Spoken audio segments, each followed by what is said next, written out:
नमस्कार, स्वागत आहे तुमचं आपल्या YouTube चॅनल सोनाली रेसिपीजमध्ये। तर आज आपण शिकणार आहे ड्रायफ्रूट रोल किंवा एनर्जी रोल। चला तर मग यासाठी लागणारे साहित्य पाहून घेऊया।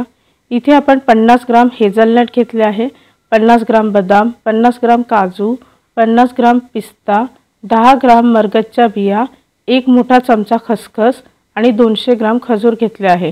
सर्वप्रथम सर्व ड्रायफ्रूट एका पॅन मध्ये भाजून घ्यायचे आहे। साधारणतः 1 ते 1.5 मिनिटासाठी भाजायचे आहे। ड्रायफ्रूट भाजून झाल्यानंतर 1 मिनिटासाठी थंड होऊ द्या। त्यानंतर मिक्सर मध्ये बारीक वाटून घ्यायचे आहे।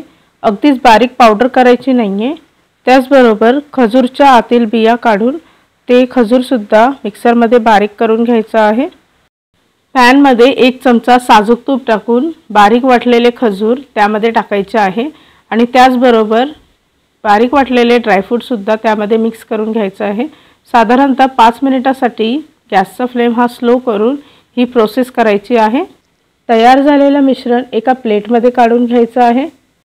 मिश्रण गरम असतानाच याचा रोल बनवायचा आहे, जेणेकरून आपला रोल एकदम परफेक्ट येईल।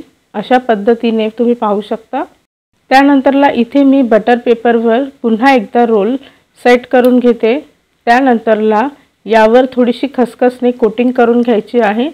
बटर पेपर लॉक करून साधारणतः 1 ते 1.5 तासासाठी हा रोल फ्रीज मध्ये ठेवायचा आहे।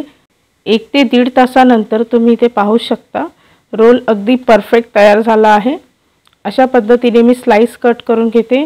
या रेसिपीसाठी लागणारे साहित्य मी डिस्क्रिप्शन बॉक्समध्ये दिले आहे, तुम्ही तिथे जाऊन चेक करू शकता। आणि जर का तुम्हाला हा माझा व्हिडिओ आवडला असेल तर प्लीज लाईक, शेअर आणि कमेंट करा। चॅनलवर नवीन असाल तर सबस्क्राइब करा। पुन्हा भेटूया आपण अशीच एक नवीन रेसिपी घेऊन।